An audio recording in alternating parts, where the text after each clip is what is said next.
Political science के सभी students को मेरा नमस्कार। स्टूडेंट्स, हमारा टॉपिक चल रहा है चाइना का कॉन्स्टिट्यूशन।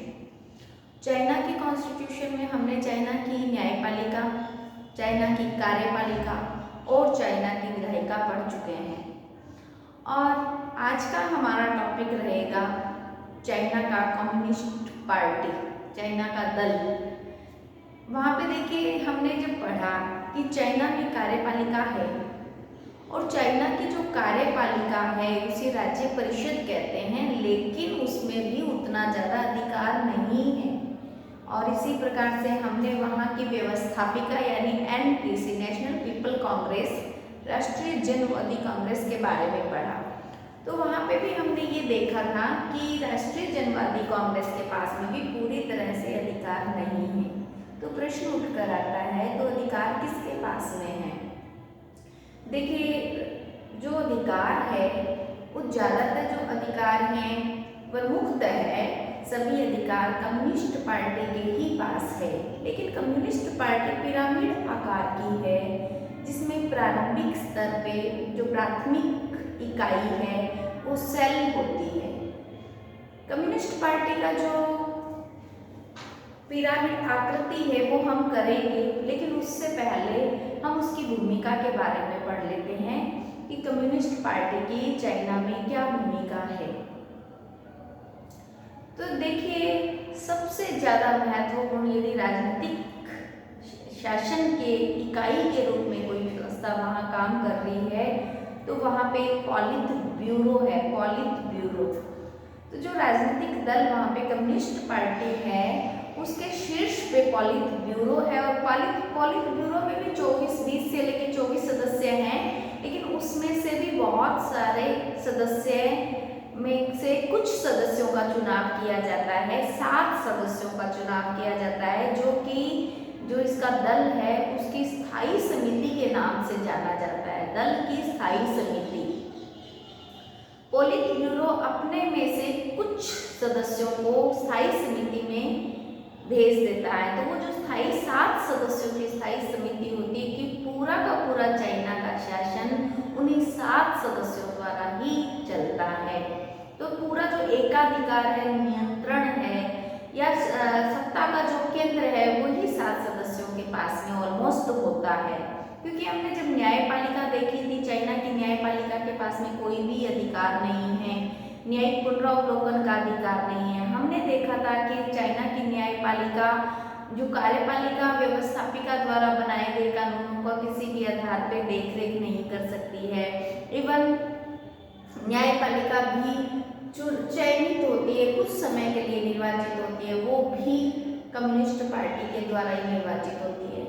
तो हमें ये तो स्पष्ट हो गया है कि कम्युनिस्ट पार्टी का ही शासन पूरी तरह से चाइना में चलता है। हालांकि बहुत सारे अंग बना रखे हैं, कार्यपालिका, व्यवस्थापिका, न्यायपालिका, बहुत सारे अंग बना रखे हैं, लेकिन इन सब अंगों का कार्य कम्युनिस्ट पार्टी की ही जो नीतियां हैं उसके संचालन के साधन ही के रूप में ही करते हैं। कि कम्युनिस्ट पार्टी जो समाजवादी धारणा पे चलती है, क्या वो समाजवादी धारणा पूरी तरह से लागू हुई है, क्या प्रत्येक अंग उसको पालन कर रहे हैं, इसी क्रियान्विति को देखते हुए ही ये सब साधन के रूप में कार्य करते हैं। तो आज हमारा टॉपिक है चाइना की कम्युनिस्ट पार्टी।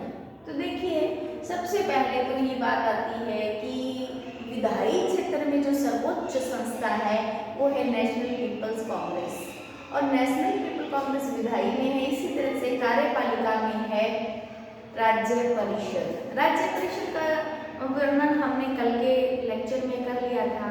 राज्य परिषद में प्रधानमंत्री भी, अन्य मंत्री भी, ऑडिटर जनरल भी आते हैं, सचिव आते हैं, बहुत सारे जनों से मिलकर राज्य परिषद का निर्माण होता है। लेकिन राज्य परिषद का निर्माण भी कम्युनिस्ट पार्टी की ही स्थायी समिति द्वारा किया जाता है।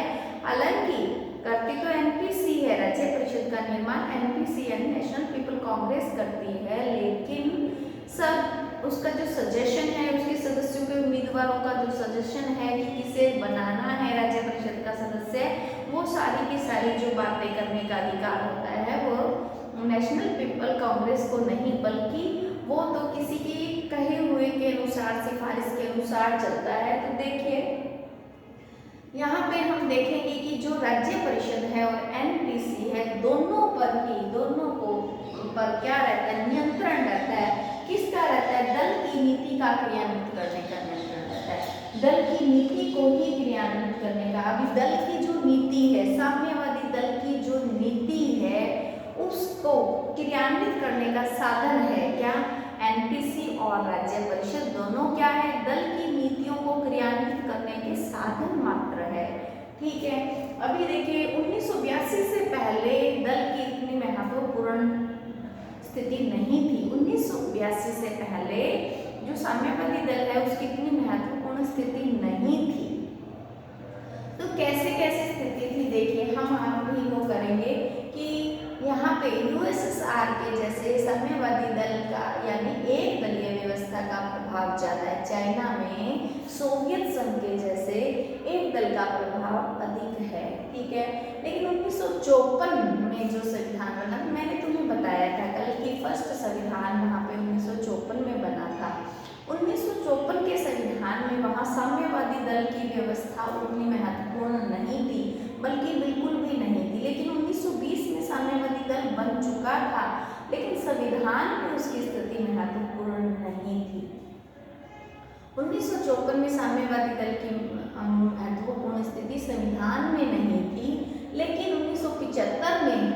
1975 का संविधान फिर से बना था। 1975 के संविधान के अनुच्छेद 2 में 1975 के संविधान के अनुच्छेद 2 में बताया गया था कि केंद्रीय स्थिति होगी, दल की एक स्थिति होगी, लेकिन उतनी ज़्यादा महत्वपूर्ण स्थिति नहीं थी। लेकिन जब 1982 का संविधान बना था, 1982 का जो आधुनिक संविधान है, वर्तमान में भी है, जब ये संविधान बना था तो उस संविधान की प्रस्तावना में भी कहा गया था, यानी कि प्रस्तावना में भी कम्युनिस्ट दल का जिक्र किया गया है। और प्रस्तावना में दो बातें स्पष्ट कर देती है कि क्या महत्वपूर्ण, कितनी महत्वपूर्ण स्थिति है। दो बातें कौन कौन सी है देखिए, दल के नेतृत्व में चीनी जनता समाजवादी पार्टी का मार्ग अनुसरण करेगी। अभी देखिए, दल के नेतृत्व में ही पूरी की पूरी चीन की जनता समाजवादी मार्ग का अनुसरण करेगी। समाजवादी मार्ग का अनुसरण करेगी किसके नेतृत्व में? दल के नेतृत्व में। कौन? पूरी जनता। पूरी जनता का नेतृत्व कौन कर रहा है? दल कर रहा है। और क्या करवा रहा है? समाजवादी मार्ग का अनुसरण करवा रहा है। तो यहाँ से भी एक बात स्पष्ट हो जाती है कि 1982 के आधुनिक संविधान में बताया गया है कि दल के नेतृत्व में ही पूरी जनता समाजवादी पार्टी के जो नियम है उनका अनुसरण करेगी। दूसरी बात ये बताता है कि एनपीसी नेशनल पीपल कांग्रेस, राष्ट्रीय जन कांग्रेस, तो जो एनपीसी है चीन के साम्यवादी दल के नेतृत्व में चीन की राज्य सत्ता का उच्चतम अंग है। देखिए, चीन की सत्ता का उच्चतम अंग एनपीसी को बताया गया है। ठीक है, चीन की सत्ता का उच्चतम केंद्र एनपीसी है, नेशनल पीपल कांग्रेस है। चीन की सत्ता का उच्चतम केंद्र तो है, लेकिन देखिए साम्यवादी दल के नेतृत्व में है। ध्यान से देखना, साम्यवादी दल के नेतृत्व में चीन की जो उच्चतम सत्ता है एनपीसी, चीन की सत्ता का उच्चतम अंग एनपीसी रहेगा, अर्थात चीन की सर्वोच्च सत्ता एनपीसी में है। ठीक है, लेकिन वो जो एनपीसी है वो किसके नियंत्रण में रहेगा, किसके नेतृत्व में रहेगा? वो साम्यवादी दल के नेतृत्व में रहेगा।